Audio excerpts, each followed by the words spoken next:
তুমি আমাকে মেঘ ডাকবার যে বইটা দিয়েছিলে একদিন, আজ খুলতেই দেখি তার মধ্যে এক কোমর জল। পরের পাতায় গিয়ে সে এক নদীর অংশ হয়ে দূরে বেঁকে গেছে।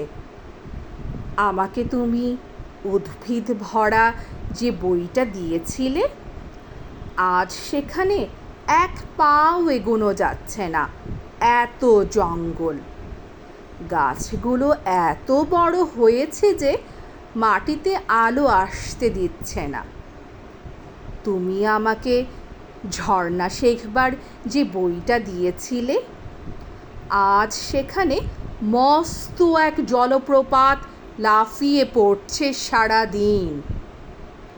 এমনকি তোমার দেওয়া পেচমার্কের সাদা পালকটাও যে বইতে রেখেছিলাম, সেখানে আজ কত সব পাখি উড়ছে, বসছে, সাঁতার কাটছে।